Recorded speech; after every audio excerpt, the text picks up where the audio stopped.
पाठ्यक्रम बच्चों की आवश्यकता और आधुनिकता को देखते हुए अद्यतन करने के लिए राज्य सरकार प्रयास कर रही है। इससे संबंधित प्रमुख प्रयासों की चर्चा चाहता हूँ।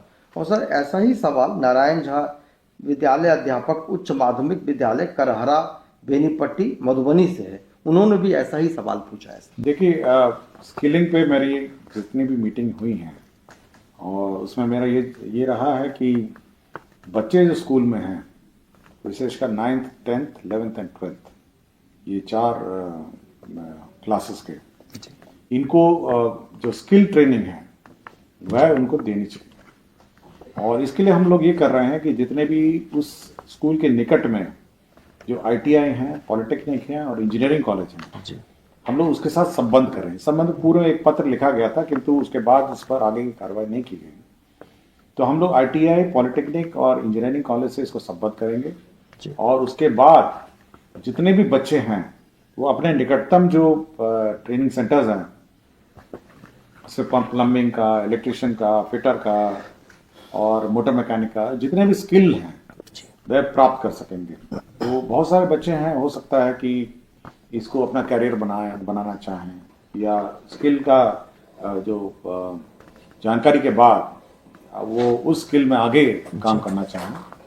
तो ये सब हम लोग स्किल ट्रेनिंग पर बहुत ज़्यादा जोर है और न्यू एजुकेशन पॉलिसी में भी इस पर है जी।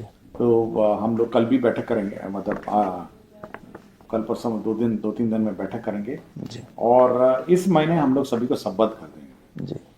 जो विशेषकर 9th 10th 11th and 12th classes हैं। और देखते हैं 8th भी अगर सुझाव आता है 8th का भी, तो 8th से भी हम शुरू करेंगे जी। किंतु यह है कि सभी बच्चों को कोई ना कोई स्किल ग्रहण करना चाहिए जी।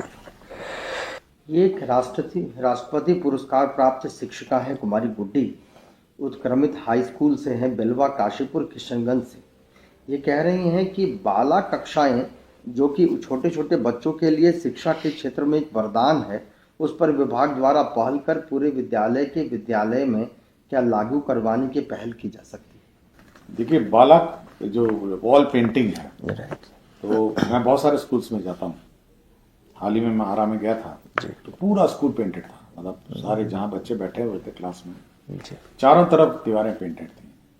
तो जहाँ जहाँ टीचर्स और हेडमास्टर ने रुचि ली है वहाँ पेंटिंग हो गया, और जहाँ जहाँ टीचर और हेडमास्टर मतलब ने रुचि नहीं ली है वहाँ नहीं हुआ। तो ऐसा नहीं है कि मतलब प्रोविजन नहीं है, पेंटिंग का प्रोविजन है ही है। और अभी जो हम लोगों ने रिपेयर मेंटेनेंस का पैसा भी दिया है और पेंटिंग के लिए भी राशि दी है, उससे पेंटिंग हो सकता है जी। लेकिन फिर भी हम लोग एक टेम्पलेट सबको दे देते हैं कि किस क्लास में किस प्रकार का पेंटिंग होगा जी। तो ये हम लोग सभी को उपलब्ध करा देंगे कि छोटे क्लासेस में क ख ग ABCD, ये 1+1 1+2 ये सब होगा। क्लास 2 में क्या पेंटिंग होना है, क्लास 3 में क्या पेंटिंग होना है, क्लास 4 में क्या पेंटिंग होना है, क्लास 5 तक कम से कम जो क्लासरूम्स हैं या स्कूल की दीवारें वो पेंटेड होनी चाहिए। और बहुत सारे मैंने देखा है, अन्य राज्यों में भी मैं गया हूँ, तो जो महाअनुभवों के जो स्लोगन हैं, महात्मा गांधी जी के हैं और विवेकानंद के स्लोगन्स हैं, ये सारे विभिन्न स्कूल के दीवारों पे ये बिल्कुल पेंटेड रहती है जी। तो ये हम लोग कोशिश करेंगे कि एक टेम्पलेट बना के सभी स्कूल को सर्कुलेट करेंगे कि जहाँ जहाँ जगह हो कम से कम ये पेंटिंग करा दें जी। शुक्रिया सर। एक शिक्षक है पंकज कुमार, मध्य विद्यालय गजेंद्र बीघा हिलसा नालंदा से। ये कह रहे हैं कि आए दिन शिक्षा विभाग और शिक्षक गण के बीच स्कूल समय अवधि एक ज्वलंत मुद्दा बना रहता है। क्या विभाग इस पर कोई विचार कर रही है कि स्कूलों की समय अवधि और समय सारणी का कोई स्थायी हल निकाला जा सकता है? क्या हमारे विद्यालयों को निजी विद्यालयों की तरह सुबह 8 बजे से 2 बजे तक किया जा सकता है? अगर 8 बजे 2 बजे करने लगा तो आप सोच सकते हैं क्या रिएक्शन जी। तो हम लोग देखते हैं, देखिए ग्रामीण परिवेश में जो व्यवस्था है और जो टाइमिंग है इसको बड़ा ध्यान देते हैं।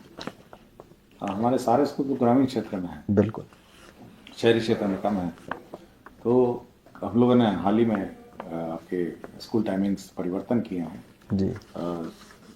मतलब मॉर्निंग में आधा घंटा और लेट किया है जी। और इवनिंग में भी हम लोगों ने जल्दी छोड़ने का प्रावधान किया है। लेकिन हम लोग एक ऑप्शन रख रहे हैं, आपको 4-5 ऑप्शन देंगे जी कि हेडमास्टर साहब जो हैं वो टीचरों की फ्लेक्सी टाइमिंग्स निर्धारित कर सकते हैं जी कि कोई टीचर पहले आ सकते हैं, कोई टीचर बाद में आ सकते हैं, लेकिन फ्लेक्सी टाइमिंग उन मामलों में जहाँ पर कमरे कम हैं और क्लासेस ज़्यादा हैं। जी तो आप कुछ क्लासेस पहले चलाइए, फिर कुछ क्लासेस बाद में चलाइए, कुछ क्लास शिफ्ट में चलाइए।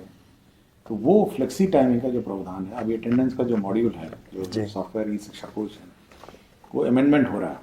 तो उसमें हेडमास्टर हर टीचर का निर्धारित कर सकेगा, ये टीचर 9 बजे से फलाना बजे तक जाएंगे, ये टीचर 8 बजे से फलाना बजे जाएंगे, ये टीचर 10 बजे से फलाना। तो वो स्ट्रैगर्ड टाइम टेबल Right. ये केवल उन्हीं क्लासेस के लिए है जहाँ पे कमरे कम हैं और क्लासेस ज़्यादा हैं।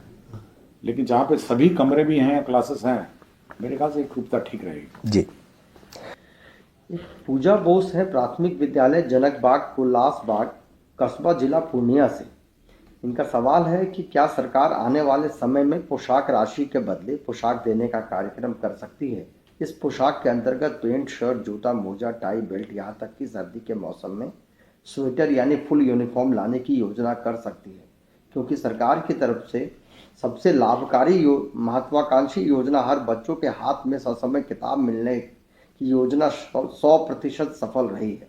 क्योंकि मैंने ऐसे देखा है कि कुछ बच्चों के माता पिता ऐसा करते नहीं।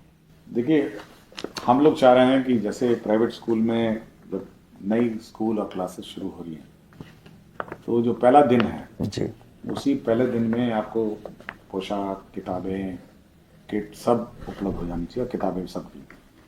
तो अगले वर्ष से हम लोग इस पर योजनाबद्ध तरीके से काम कर रहे हैं। जी हम लोग कोशिश में लगे हैं कि जो पहला डे 1 जिसको होगा, तो बच्चे नए कपड़ों के साथ, नए पोशाक के साथ नए क्लास में दाखिला लें। लेकिन जहाँ तक कपड़े बना के उपलब्ध कराने की बात है, हम लोगों ने बहुत मंथन किया, इस पर बहुत रिसर्च हुआ और बहुत सारे इंस्टीट्यूट्स इसमें लगे रहे। फिर बाद में हम लोगों ने लगा कि नहीं, क्योंकि स्थानीय स्तर पर कपड़े सिलाए जाएं, स्थानीय स्तर पर कपड़े बनाए, जी मतलब बच्चों के नाप से कपड़े बनाए जाए, और बच्चे अपने रुचि भी लेंगे कि नया कपड़ा माता पिता सिल के देते हैं। तो हम राशि जो है वो इस बार हम लोग ऐसे समय पे देंगे ताकि आप जो बच्चा नए क्लास में जाएगा, जी तो नए क्लास में वो नए कपड़े, नए किताब, नए बैग, नए पुस्तकें और नई सोच के साथ वो अगला क्लास में जाएगा। जी बहुत शुक्रिया सर। कि अब कुछ बच्चों के सवाल है सर। आराध्या, ईशया और नेहा 6वीं में पढ़ती है, बालक मध्य विद्यालय मुसल्लापुर पटना से है। इनका सवाल है कि स्कूल में खेलने का सामान आता है परंतु हमें खेलने को नहीं मिलता है और स्कूल का बाथरूम साफ नहीं रहता है। प्रधानाध्यापक से शिकायत करने पर जवाब मिलता है खुद साफ करो। देखिए, जहाँ तक खेलने की बात है, सामग्री है, इस बार हम लोगों ने कहा है कि 1 घंटे का क्लास हर रोज निर्धारित होना है। जी उसके 1 घंटे में आपको खेलना है, पेंटिंग करना है, या फिर डांस करना है बच्चों का, और या फिर अन्य जो करिकुलम है जी वो 1 घंटे में आपको करना। म्यूजिक है, ये सब है, हर रोज है। और ये बिल्कुल हम लोग मॉनिटर करेंगे कि आपने जो टाइम टेबल बनाया है, और ई शिक्षा कोर्स में इसको चढ़ाना भी होगा जी। भविष्य में। अभी व्यवस्था नहीं है, लेकिन भविष्य में ई शिक्षा कोर्स में टाइम टेबल भी हम लोग मॉनिटर कर सकेंगे। जी कितने आपने खेलने के समय दिए, कितना म्यूजिक हुआ, कितना डांस हुआ, आर्ट हुआ, कल्चर हुआ। तो हम लोग का है कि जो एजुकेशन है ये बड़ा मतलब समावेशी एजुकेशन है। जी केवल किताब पढ़ के या किताब का अध्ययन करके एजुकेशन ना हो, बल्कि बच्चे सभी कलाओं में निपुण हो। आर्ट है, क्राफ्ट है, कल्चर है, म्यूजिक है।